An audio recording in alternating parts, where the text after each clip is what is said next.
Ever since I started my work in politics, I have heard stories and rumors of something sinister happening in South Africa.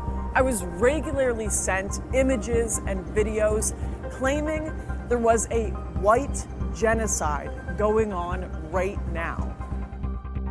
As a journalist, I have learned to never take anything at face value, to second guess and question it all. But I also believe that there is never smoke without fire. This is what makes South Africa so intriguing, because depending on your outlook, it is either a paragon of multiculturalism and social justice, or a powder keg with a genocide against the white population ready to erupt into an all-out race war. After doing some digging, I found an overwhelming mess of conflicting information about South Africa. Political turmoil, disappearing government funds, widespread corruption, and the sense that those responsible are never quite brought to justice. I found stories about the most gruesome murders imaginable with almost no statistical proof of their existence. I tried to put the pieces together, but there were just too many missing. With the left wing and establishment media calling the farm murders a non-issue and praising the Rainbow Nation, and the far right predicting a civil war, I thought surely the truth must lie somewhere in the middle.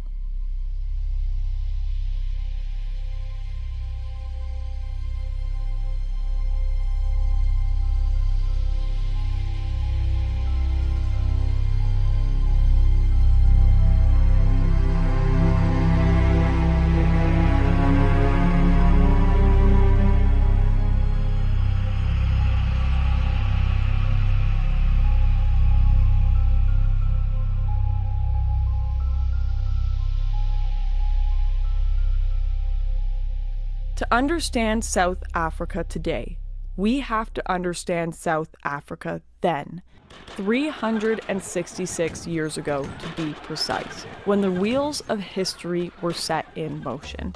It all begins in 1652, when the Dutch East India Company, or the VOC, became the first European group to establish a permanent settlement on South Africa's western coast. At this time, the rest of the country was inhabited only by the Khoisan people, an ancient nomadic group who foraged the land long before the black tribes migrated south into the modern-day KwaZulu-Natal. The VOC made its first purchase of land from the Khoisan people in 1671, establishing the Cape Colony in the areas surrounding what would become Cape Town. But it did not treat all under its rule well, and many children of the settlers were born into indentured servitude. Seeking a life beyond the VOC, a group known as the Trekboer set out beyond the borders of the Cape Colony in search of a free, semi-nomadic farming life in the country's interior. They were joined by the first of the Voortrekkers in 1836, a larger group that would eventually form the basis of South Africa's modern Afrikaner population. As their great trek reached its peak, war erupted among the Bantu tribes in the north as they migrated across the modern South African border. In 1816, a king named Shaka ascended to the Zulu throne. Within a year, he had conquered almost all of the neighboring tribes who were vying for control of the region. This period is known as the Mfukane, the Zulu word for crushing, scattering, or forced migration.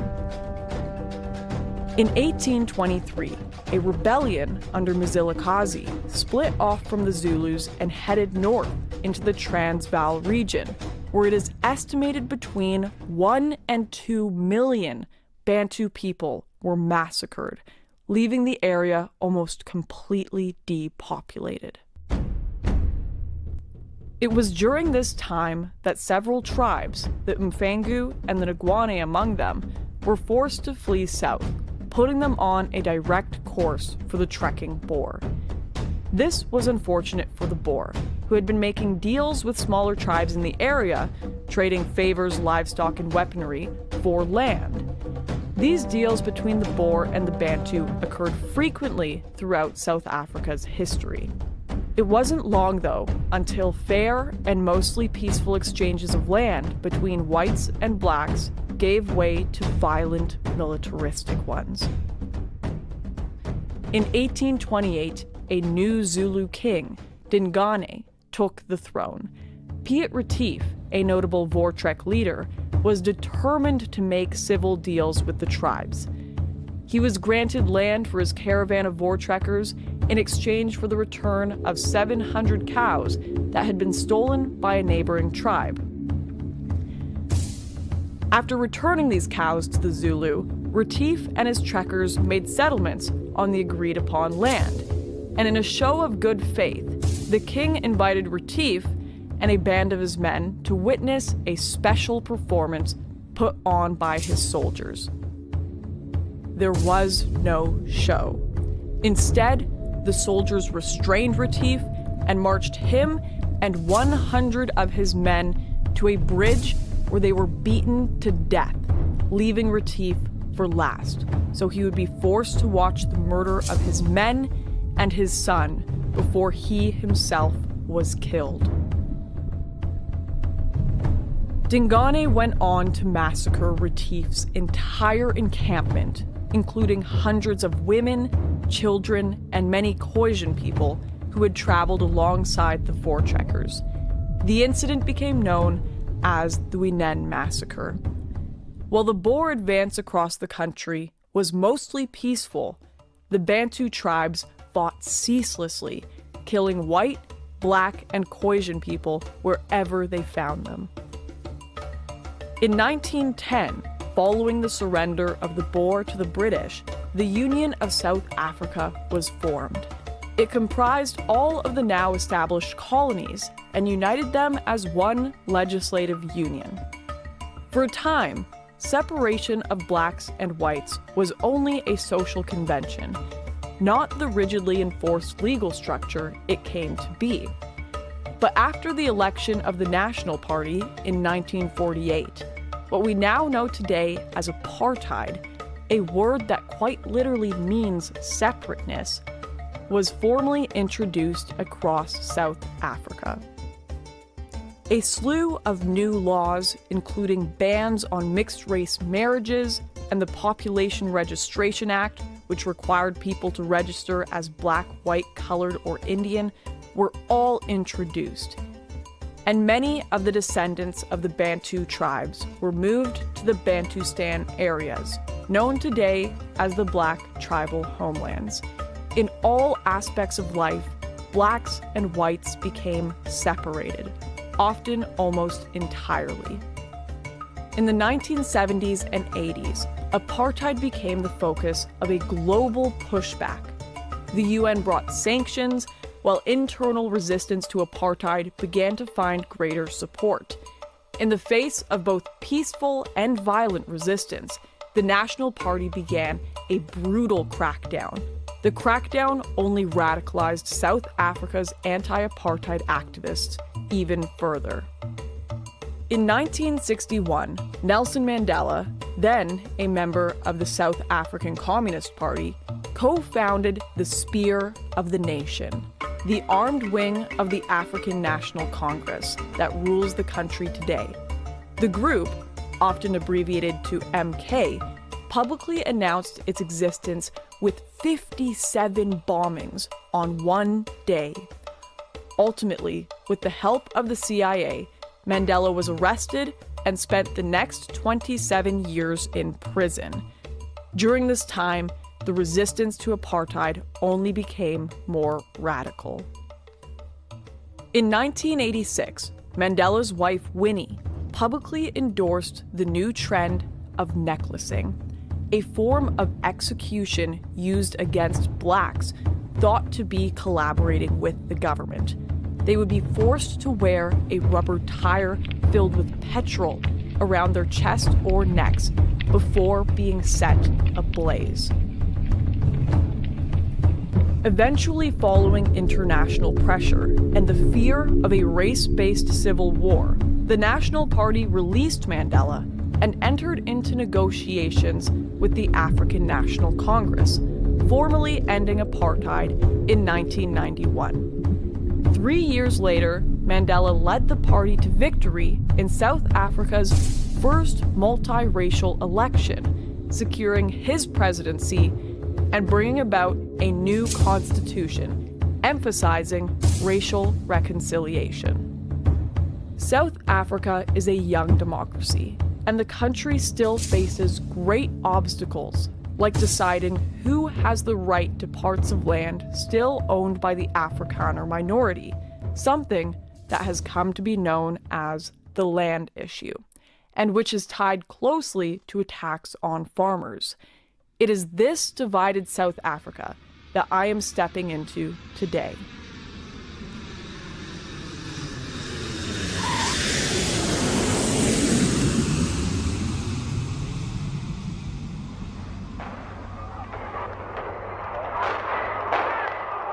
There were running battles in the city's Unit 9 last night between police and protesters. All roads leading in and out of the city have been closed due to violent protests.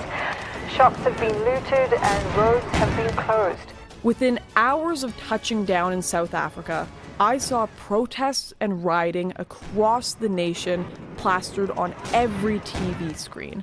But there were hardly enough news channels to encompass even a fraction of the true chaos. As we drove from the airport, my guide told me that protesters had burned down the town hall. He said this happened every day, but every day was an understatement. While simply in transit to our next filming location, we drove past a nature reserve that was still ablaze. It was intense as I realized this was my first real glimpse of South Africa. But little did I know at the time, this burning building was only a mild symptom of a much deeper issue that plagued the nation. It's an ongoing thing, you know, people get discontented and they destroy. There's a sort of a schadenfreude in the thing, not because I say so, but because a casual examination of the thing reveals that it's true.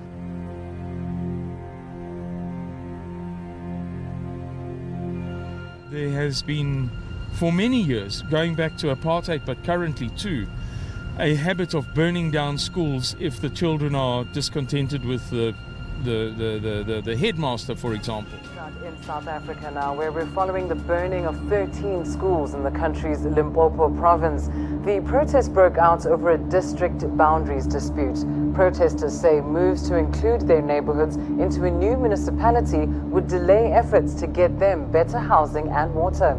Government officials appealed for an end to the violence, saying it's affected the education of hundreds of children. The number of municipal buildings that has been burnt down in South Africa over the past, let's say, 30 years runs to, I would say, comfortably 1,000. Very, very comfortably. My instinct is to say 3,000 or 4,000. If I total up all of the stories that I've read, you know, in passing in newspapers over the past 30 years.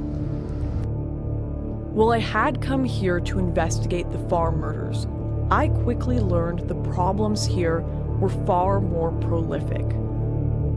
On average, the country sees 32 protests over schooling, education, land, and infrastructure every single day. And the cost of damage to South Africa's university buildings alone has already soared well above $45 million US. There was clearly more at play here than I first thought, so I pressed on, determined to find the truth. When investigating the farm murders, I was met with a remarkable scarcity of information. The government statistics did not report any rise or increase, and the BBC and other mainstream outlets echoed this position. I wanted to know why the murders of South Africa's rural white minority were so different from the rest of the crime in this country. And when I dug deeper, I discovered the Blood Sisters, an organization that works with government contracts to clean up crime scenes across South Africa. And I figured surely, if anyone, they would know what the reality of these numbers really looked like. My name is Eileen de Jager. I'm one of the Blood Sisters, known in South Africa. We are a nationwide leader in crime scene cleanup. Have you seen an increase in these kind of attacks in recent years? Absolutely. 18 years ago when we started this business, there was attacks. According to our knowledge and what we experienced, they started weekly.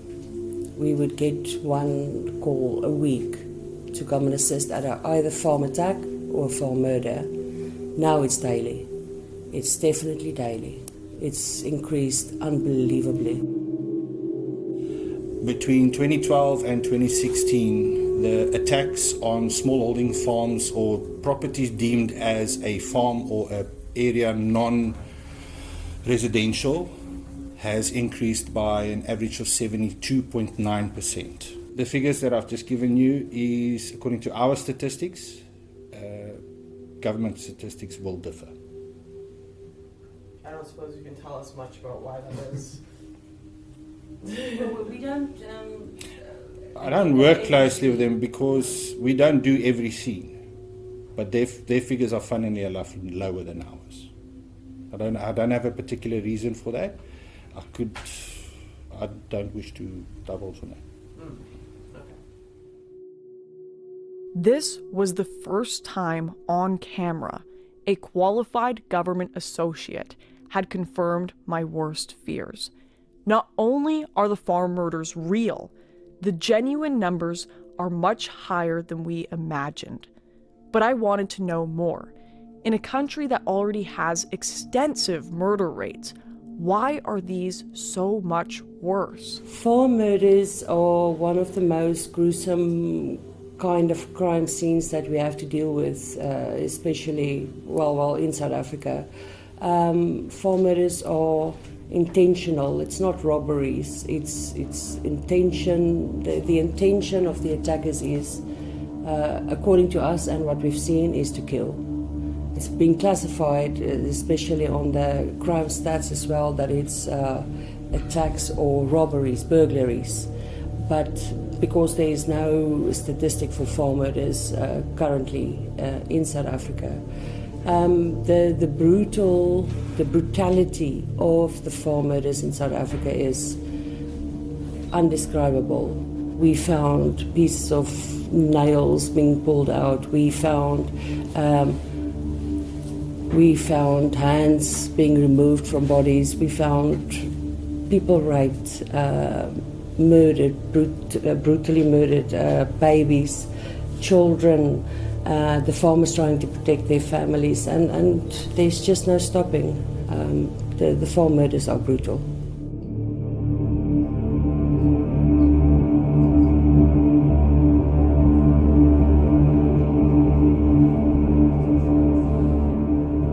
Another one that stays with me is in Johannesburg, just outside Johannesburg. We had a farm murder where 5 people came in. It was arranged by their domestic worker, and they drowned the 12-year-old boy in boiling hot water. So we had to remove the skin from the bath as it was peeling off him in the hot water. That was a terrible scene. If you look at the worst movies ever made, it's not really a patch against what is really going on there. It's unbelievable. Having heard from the far right corners of the internet that these murders were racially based, I was intent on finding out what motives the Blood Sisters attributed to these kinds of attacks. 90% of the increase we found is due to unemployment, racial discrimination, and there's no hope. If you don't start your own business in South Africa, where are you going to work? There's no work. Racial discrimination against who, if you don't mind me asking? I have to be careful. Careful. Yeah, Because I have to be a little bit careful. We work very closely with government. Yeah. I spoke to Simon about it outside. Racial discrimination against people. People. I know what you have to say, and No, it's okay. we have to be so careful. Yeah, I have to think. We love everybody to hear what we have to say. We want to say so much more, but we have to exercise so much restraint. Anonymously, Having to stay behind and work. I will together. tell you a lot of stuff. I knew I had to investigate further. I had to meet the families caught up in these attacks. So I traveled to the heartland of South Africa, where these murders take place every single day. The history goes back, we are now third generation on this farm, third generation. My grandfather arrived here in the 1800s. He died of a heart attack, and then my dad inherited this portion and his brother inherited the top farm, which my dad eventually over the years bought back. So it's been in the family for more than 100 years. Myself and my 3 siblings grew up here, went to school in Graaf-Net, which I'm sure you came through, and then went to study in Cape Town, and it was always our dream to come back, and it was always the intention to come back, not under these circumstances though. My dad was living alone, my mum was in an Alzheimer's home, so this is quite hard. And there was this guy, Sali, and he lay in wait for my dad, and at 9 o'clock that night he knocked on the back door. My dad opened the door, and he shot my dad in the stomach. My dad managed to get to the phone to phone my aunt, and then he phoned the neighbour and said, "Listen, I've been shot." And the neighbour could hear the rest of the gunshots, and then the phone went dead. There were 8 shots.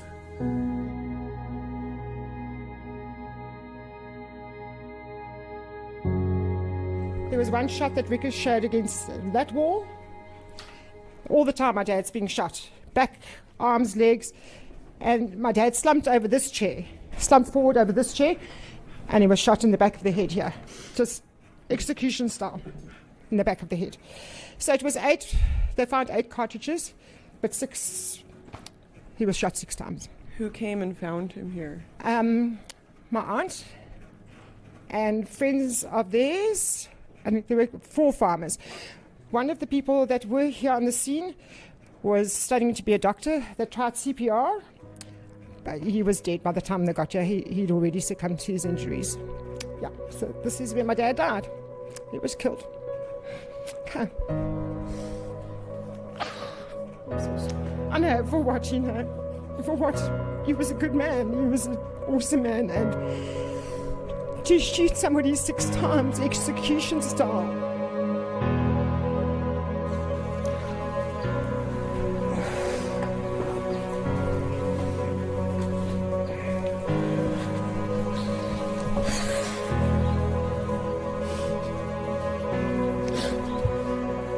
You think it gets easier, it never does, unfortunately. My dad was, and Louis will back me up, and everybody will back me up. My dad was the most loving person. He cold-bloodedly just gutted for, and so all they took, about 20,000 rand in the safe. They took that, helped themselves to food in the fridge, and then hit the road, and then bumped into, or saw all the farmers arriving, and ran. And they spent the night, the 2 of them, at one of the farms, and got back to Aberdeen. And by Saturday morning, the farmers had caught both of them. The farmers, not the police. The farmers. It was a tip-off, and the farmers caught them, and eventually the police apprehended him. So were these people brought to justice? He got 15 years. 15 years. So, you know, if with these 15 years he can sit for six years and he'll come back. And he'll probably come and kill us or kill another farmer because he knows how easy it is, that he's got away with it. But no remorse whatsoever. Nothing. He spun so many stories in court that the judge eventually just said, rather keep quiet because I don't believe you. So justice hasn't been served yet. Listening to Janine's story, standing in the exact spot it had happened, was intensely uncomfortable. But it would not be the only sobering story I heard that day. Just hours after sitting with Janine, and only 50 miles away, we entered the farm of another family who had been tormented by the nation's growing crime wave. The Haas family have had to go to extraordinary measures to protect their family after their father was shot in the face during an attack at their home. I woke up one morning and heard a terrible noise. My son and my little daughter were in the house, and I don't know why, but I just screamed. It happened so fast.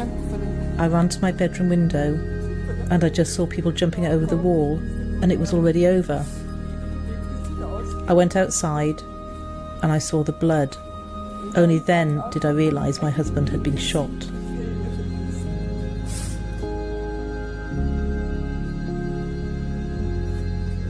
The marks are still on the wall.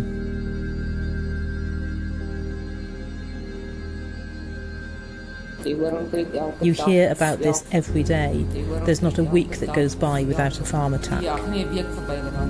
My husband survived the attack, but others are not as lucky as us.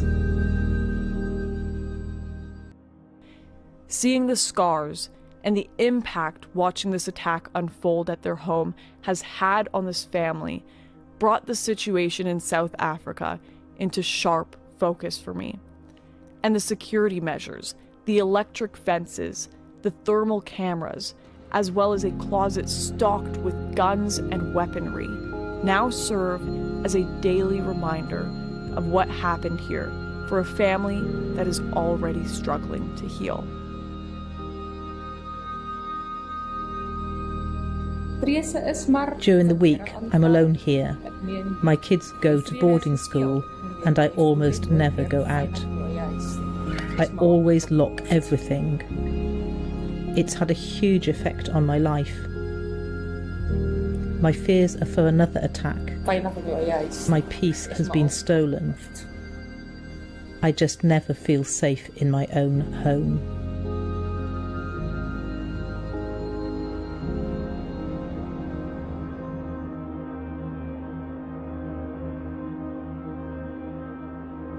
Outside the charmed world of rich and famous influencers who paint a story of security and prosperity from within their gated communities in Johannesburg and Cape Town, it seemed everywhere in South Africa there was a story of tragedy and bloodshed to be told.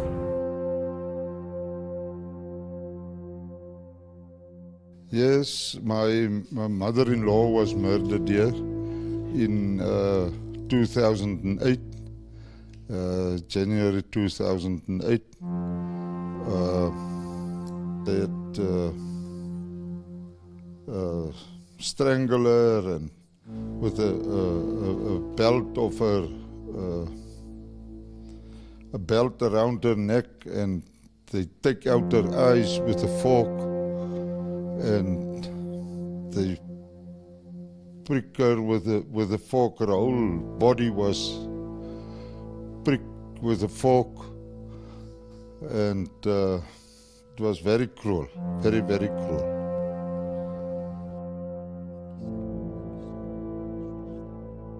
You see, the problem is I will never go back and buy a farm there. I will not.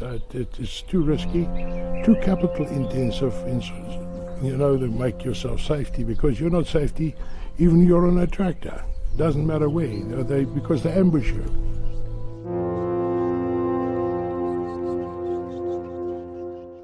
I'm not scared. I'm not scared for that, but if I know to do something better, I would rather do something better. That's why I'm here. I'm retired now and I'm not farming anymore. Do you think the government turns a blind eye to the murders of white farmers? Yeah, I personally think so. We had a system in place way back, we call the commando system, and they were very, very much helpful to the farmers, but then they disbanded them all. And they've left everything over just for the police. But I think the farmers now are coordinating with each other, and they are doing the most of the job in order to catch some of these culprits. So the farmers are now kind of acting as their own police force? Yeah, I think so, yeah. In fact, some of these farmers had added me into WhatsApp groups, where over months I've seen the reports of attacks, the theft and killing of livestock, gunfights in the streets, and of course, farm murders. There's people lying all over being shot with AK-47s. Please, can somebody please assist? They need help there. This guy's goes Mobile is on the crossfire of the suspects. They're heading towards Utrecht, and the back past Tego Plaza on the road that's going back to Utrecht Vrijheidsstad. Some of our members are under attack on that side. In these groups, I saw firsthand the lengths of coordination these farmers must go to in order to deal with their situation alone. The Specialised Crime Unit in Port Elizabeth took over the case, and I really believe if they weren't involved, we wouldn't have got as far as we have got. But now they've been told, this is specialised crime, they've been told not to do farm murders anymore. They're not allowed to do farm murders. Yes. My dad's case was the last case they were allowed to do. Why? The government. The government has... They said the serious crime can't look at farm murders anymore. These stories of government failure are heartbreaking, not least of all because these farmers are left feeling helpless and alone. I was due to move on to the last leg of my journey when I was introduced to a man named Louis, who lost everything in a drought that hit his region. Basically, we are in a drought, and the state has declared it a disaster. They allocated 375,000 to our district, but it did not reach us. Nobody knows where the money is, but it has obviously been stolen, and it's made everything much worse. Louis showed me around his farm, where the effects of the drought were a striking sight.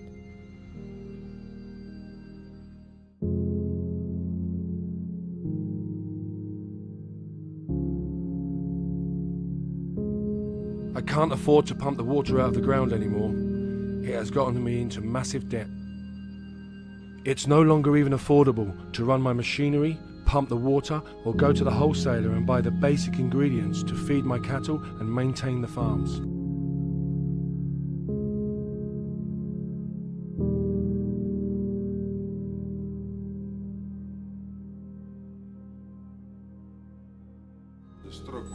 It is all totally pointless. My farm used to be a green oasis. It used to be a healthy, perfect farm.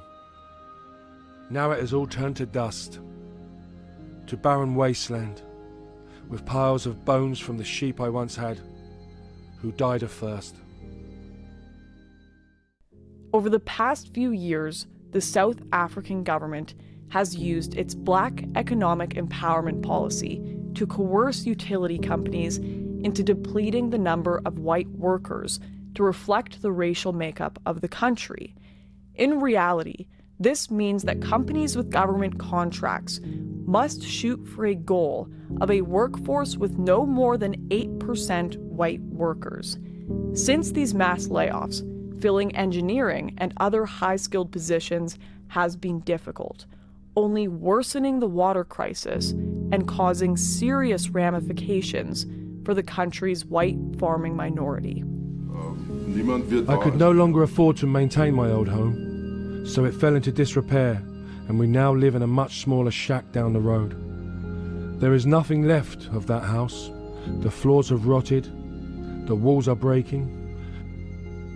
The place my children were born, the place my wife and I built from scratch and used to love, it is now just rubble. This is happening to everyone, everywhere here. You drive up and down these lands, and all you can see is dilapidated farms. There are extremely difficult times laying ahead for us. Everything points towards them trying to break us.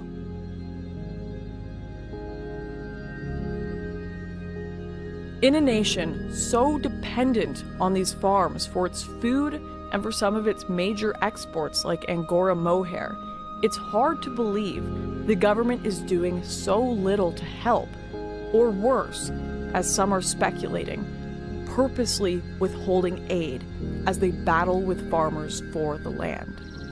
The whole objective of the government is to make it very difficult economically. Through fuel and property taxes, they are overtaxing us on everything. Like everyone in South Africa, our lives are turning to ruin, and they are doing it to us on purpose. The government here feel nothing for us. They want us starving or dead. It is a strategy they have been working on for years. It's hard, working here every day, knowing they are going to chase you out in 6 months. The government even said openly they are going to take our land.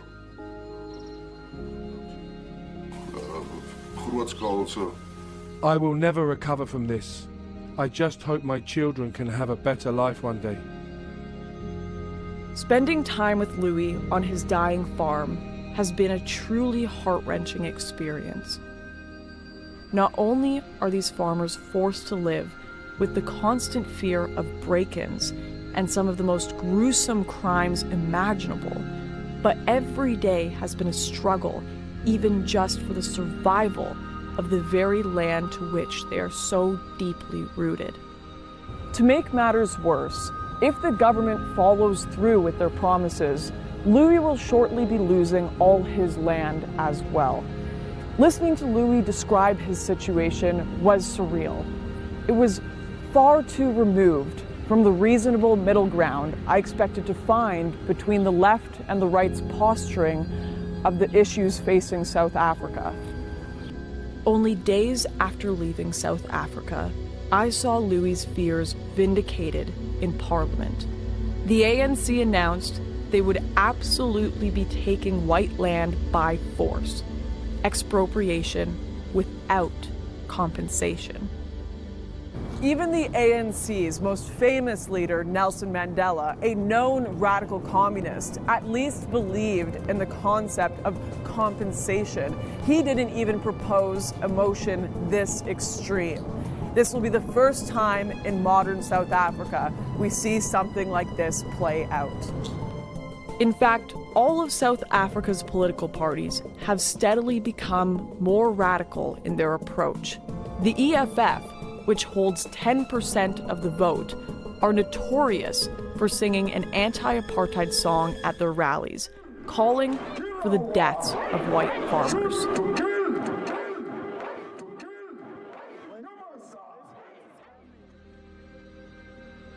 The situation has now become so dire that nations like Australia have begun considering giving refugee status to white farmers, while others within South Africa hold mass protests before the plasmoord, the Afrikaans word for farm murders, reaches a point of no return. I began to wonder if the remoteness of their farms simply made these farmers an easy target, or if other white South Africans faced the same problem. So I met with Liz, a businesswoman with a successful paintball field and shop near Port Elizabeth. I've probably had over 100 break-ins at my business in the last 10 years.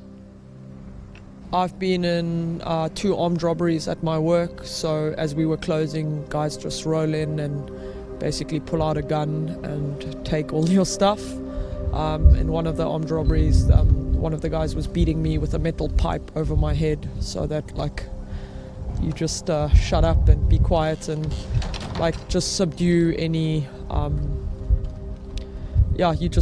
they basically just don't tell you to be quiet, they just make you be quiet.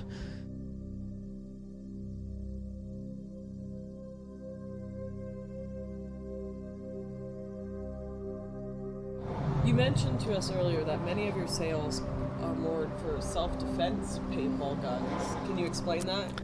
Basically, a lot of people are getting robbed these days at their homes and at their work, and they buy paintball guns with solid balls and pepper balls because it's a non-lethal defense form. You don't need a license. Getting a gun license in South Africa is very time-consuming, very costly, and you're not guaranteed that you're actually going to get a license.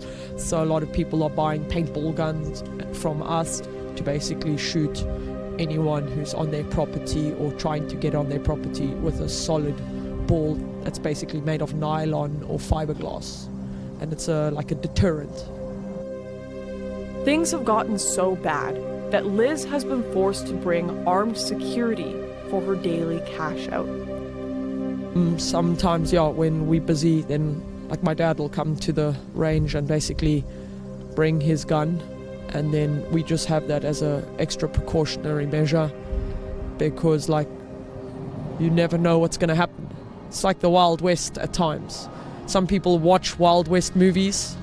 There's days where you feel like you're in your own Wild West movie in Africa.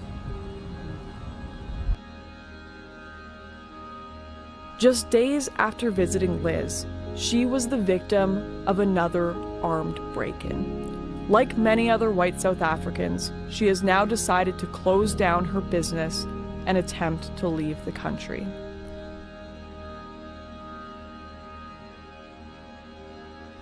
South Africa's white population has fallen by 23,000 in the last year, and with the recent surge in murders and the announcement of land expropriation, that number is expected to skyrocket before the end of 2018.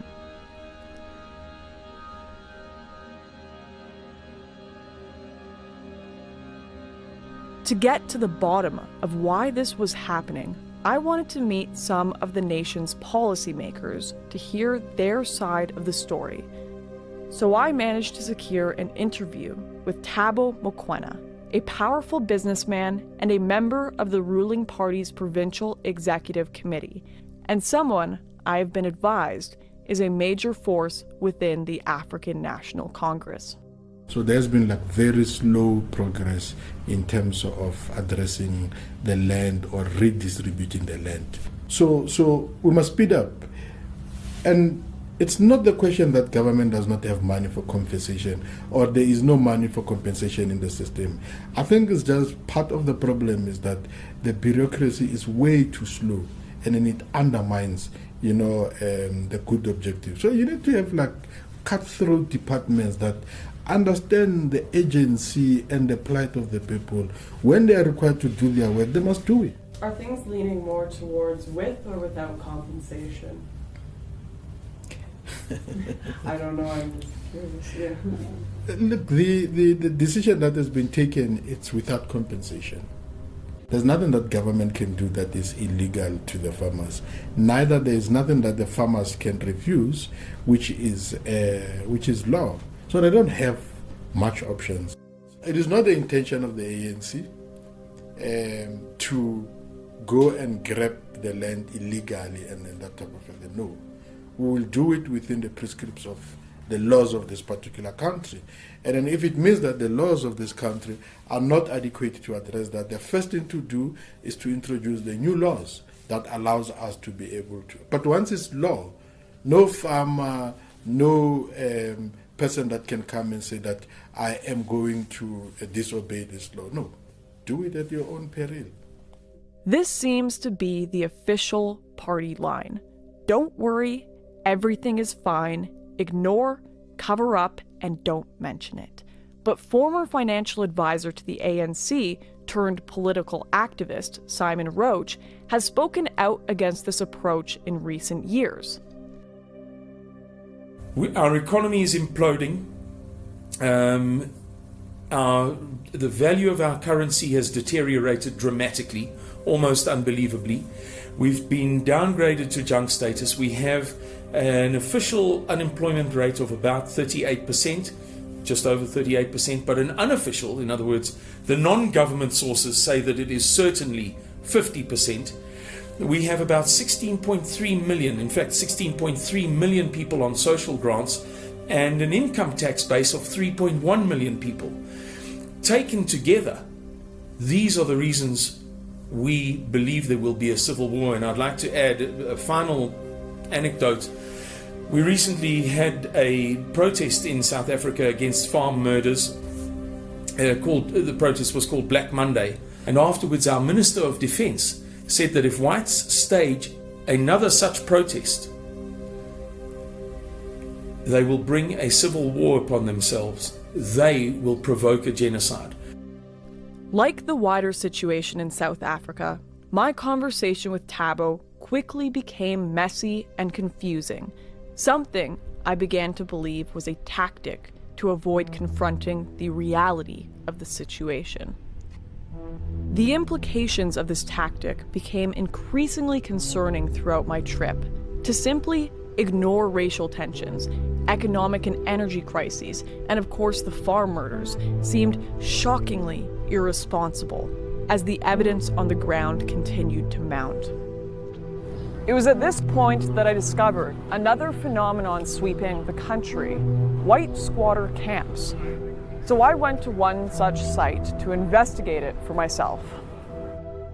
This squatter camp, just outside the nation's capital, is one of many across South Africa and is home to some of the country's most disadvantaged people, many of whom have struggled to find work, basic medical care, or even shelter because of the country's black economic empowerment laws.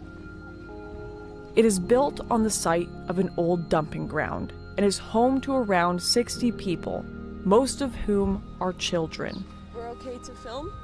Yeah. Yeah? Okay. All right, this is Donnie. He's going to be a tour guide. Hi, Donnie. Nice to meet you. Yeah, well, the place is about people that haven't got place to stay, that stays on the street. So we help them, and there's some of the people that is coming in that's got drug problems and all that. We help them with it, and especially women that is abused with children, and we help them with that. That is what we are doing here. So, and from the public side outside, we don't get any support. So the men here, we are working. We love to do it because, especially women and children, they don't get any support from the government. They don't get support. And we haven't got power or lights, electricity we haven't got here. That's why we got water, but Cobus is supporting us with the water, so he's paying that damages out of his pocket. Could you tell us just in simple terms why this is here? Because there's no help for whites in South Africa, not so all, nothing. So our whites land on the streets, they ran to squatter camps because they know there's food and clothes. That's why I started it. Who builds these houses? You guys do? Ourselves. Yeah. We do it ourselves. We do it ourselves. There's this one guy stay here. Look at this room. One guy. So without this place open, where would these kids be?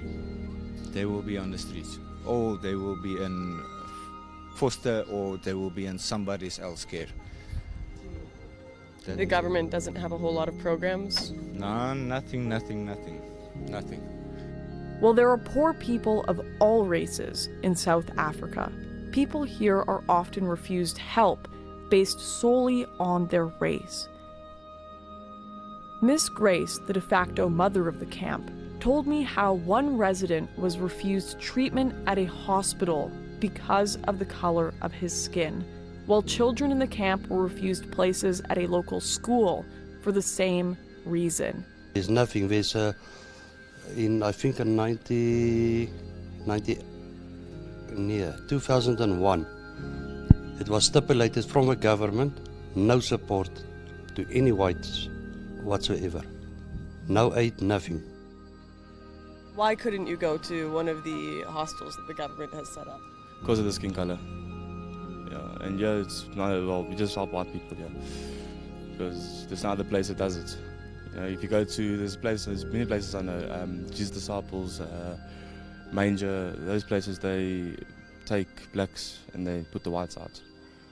You see, so yeah, that's about it.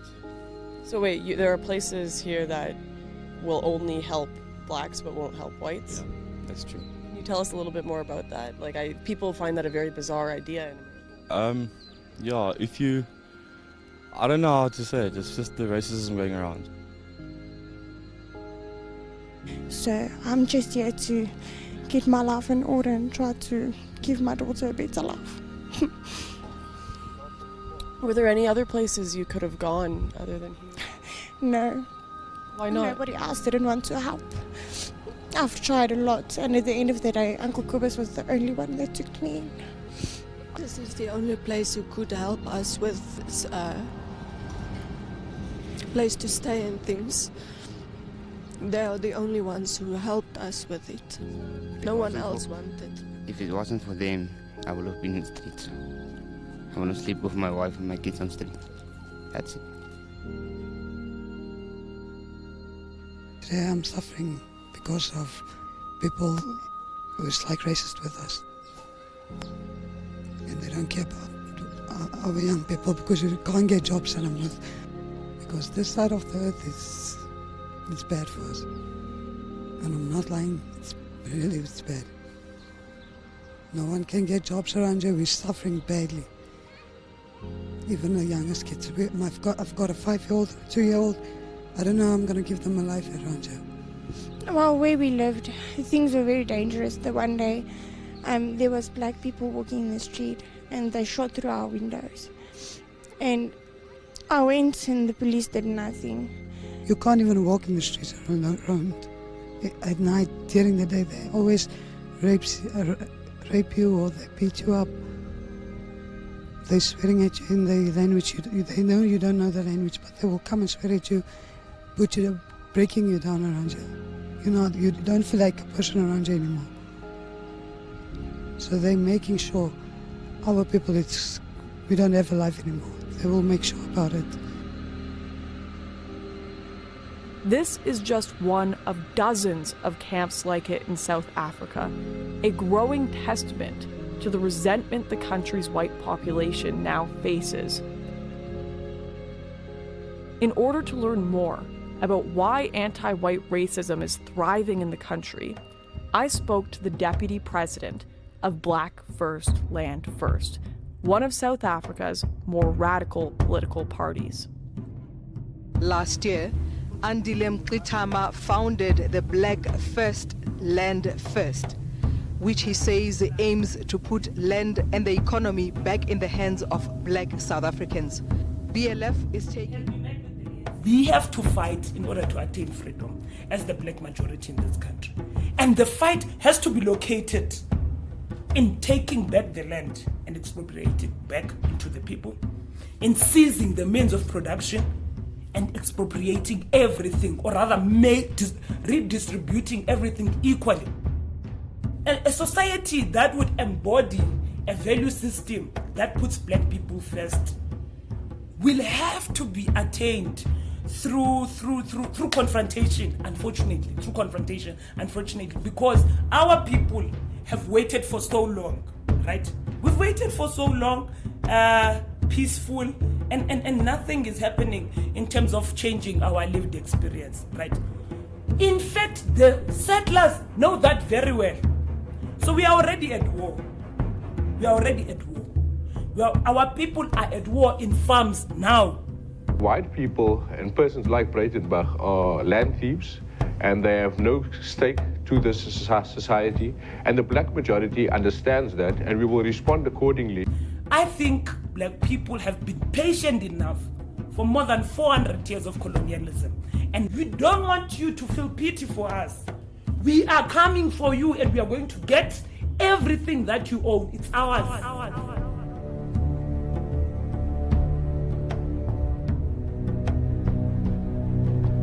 During my trip, I was worried to see views like these so readily accepted and even celebrated on television and in the print media, particularly given the truth of the history of the Boer people. But is there a solution? I've been told about a remote town with virtually no crime, where the people are content to be separate from the rest of the country. They even have their own currency. Now, what's interesting about this town, and probably one of the biggest reasons it is criticized, is that it is the one place in the world where, by law, only white people are allowed to live. Naturally, I was intrigued and wanted to find out more. So I took a trip to Orania, a town in Northern Cape Province, to find out more. While in Orania, I managed to secure an interview with the mayor. My guide explained to me that Mr. Boshoff had turned down interview requests from mainstream news outlets like CNN and BBC, so I took the rare opportunity to sit down and discuss his vision for the town on camera. The Orania movement is 30 years old this year. It was created in 1988 when it was quite clear that minority government in South Africa was unsustainable and that some agreement needed to be reached with the majority of the population. One line of thinking was that human rights and constitutional guarantees would suffice to look after Afrikaners' interest in South Africa. It was clear to us and our leaders at that time that it would not be sufficient, that in Africa especially a constitution is not always worth the paper that it's written on, and that we really needed something more structural, more concrete. One thing that really stands out here is the near total lack of crime. Everywhere I went, people left their cars unlocked with the windows down. I was struck by the sight of a moped with the keys left in the ignition all afternoon, in a country with some of the highest crime rates in the world. Let me say with a certain amount of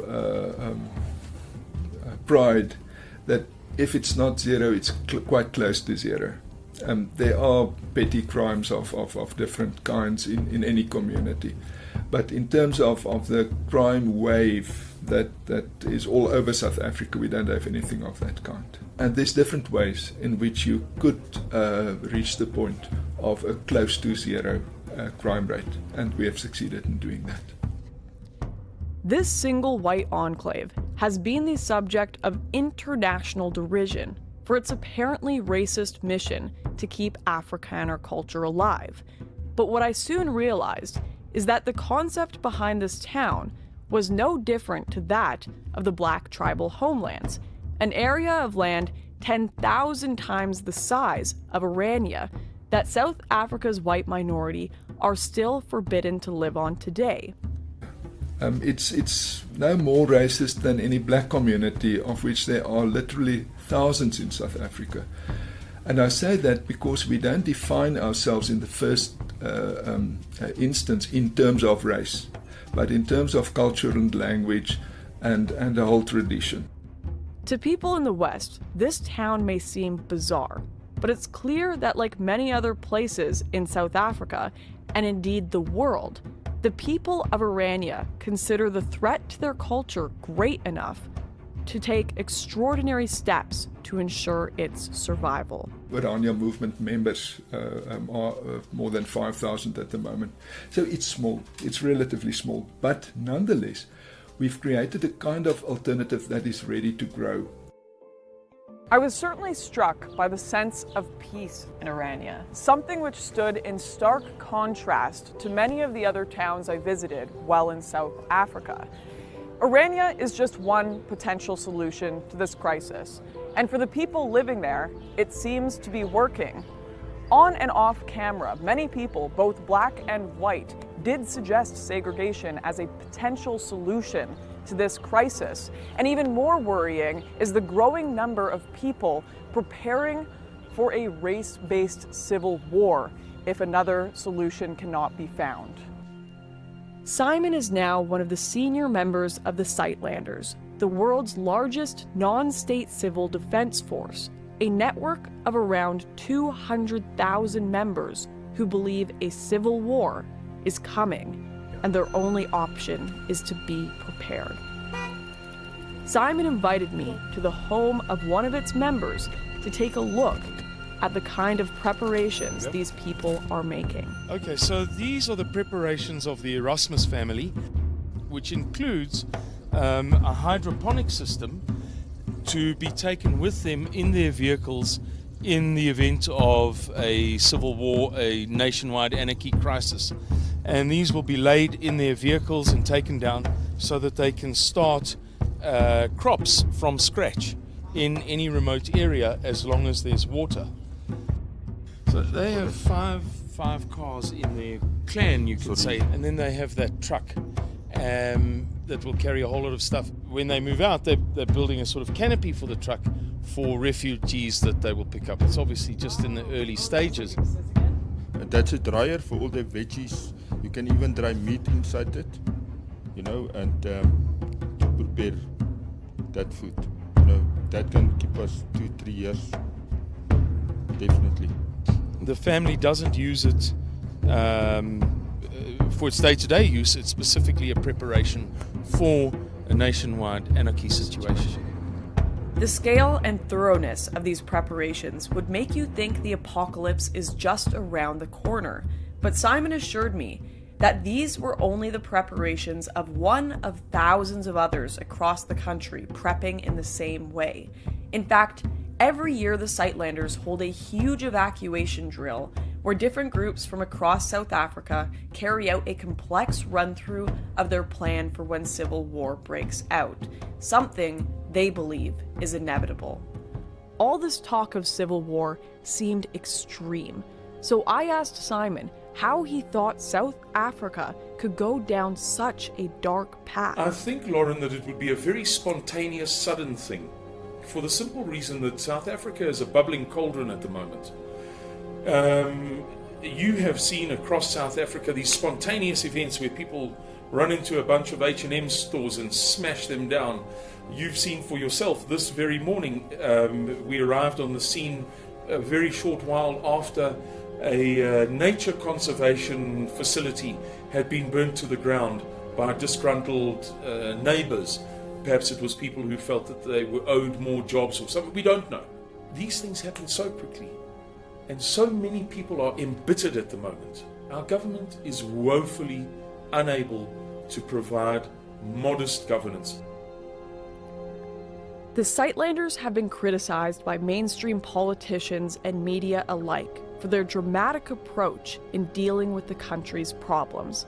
But as the crime wave deepens, and the government's anti-white rhetoric is now being realized in legislation to take white land, I have to wonder, if we were in their shoes, would we be compelled to act in the same way? And could the Sightlanders be preparing for what is becoming an ever more realistic bloody future in South Africa? What I found most striking about their preparations was that we did not uncover a mass amount of weapons or offensive materials. Instead, we came upon first aid kits, a hydroponic system, and plenty of survival equipment. In fact, every year the Sightlanders hold a huge evacuation drill where different groups across South Africa carry out a complex run-through of their plan for when civil war breaks out, something they believe is inevitable. Lauren, Sightlanders organization is the first line and the last line of defense in the event that our worst fears are realized and a race-based civil war engulfs South Africa.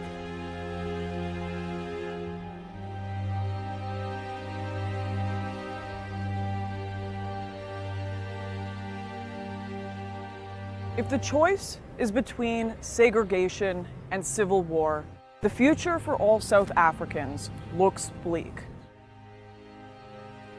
But there is perhaps a third option.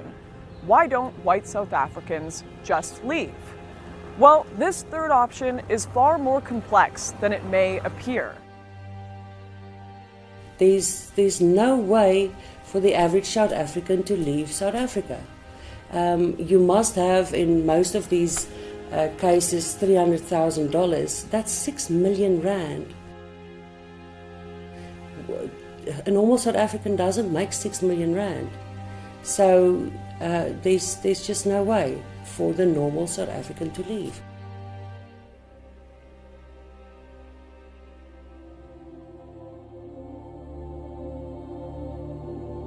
The Afrikaner people are not recent migrants.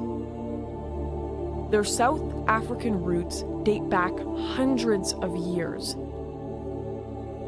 They have evolved their own language, their own culture, and are living on land that their families have farmed for generations.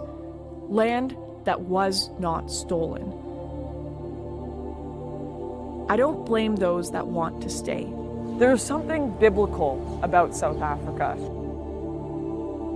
You can feel it in the air. Their history lives in the very soil they work every single day, and many will not be convinced to leave it so easily. Beyond this, for those who do wish to leave South Africa, the process and costs have made it nearly impossible for the most vulnerable to travel beyond its borders. If I can get a chance, I will go. If I can get a better life that side of the seas, I will go. Me and my 2 kids, I need a life to make for them.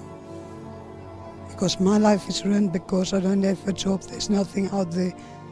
I want something to happen for them. Because they're still young, I need to get it for them to have a life.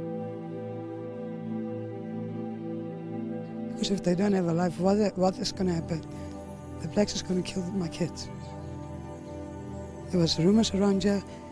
They said it's going to come in, I don't know when. I don't know which, like Zuma, or, you know, I don't know if it's Zuma or what, Malema or what kind, said if he takes over, he's going to kill our whites.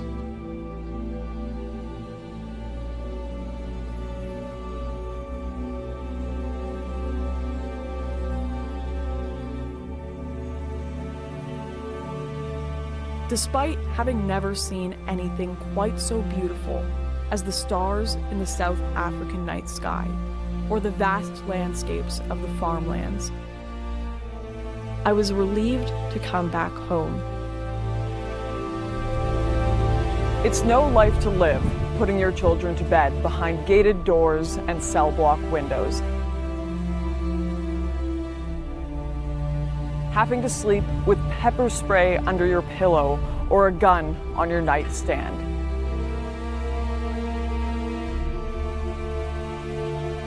Leaving this place is a luxury these people do not have. My South African journey came to an end, while the people I met are stuck in a home that no longer welcomes them, where they must fight to justify their very existence to a hostile majority. Does this amount to genocide? Not yet, but according to organizations like Genocide Watch, and taking into account everything I have seen and heard on the ground, South Africa is stepping closer to that reality every single day. But could there be a light at the end of the tunnel? coverage of the issue has thrown these farmers and the wider Boer population into the global spotlight, as mainstream media like Fox News, BBC, and even CNN have begun to report on this crisis. And with this story set to play out on the world stage, it will be for South Africans to face their future. But now, at least one thing is certain. With the world awakening to the plight of these people, they won't be facing it alone.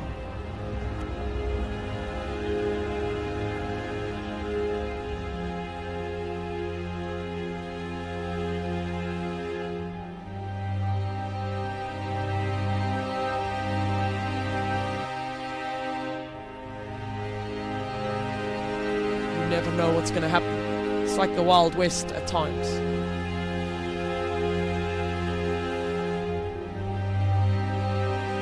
Some people watch Wild West movies. There's days where you feel like you're in your own Wild West movie in Africa.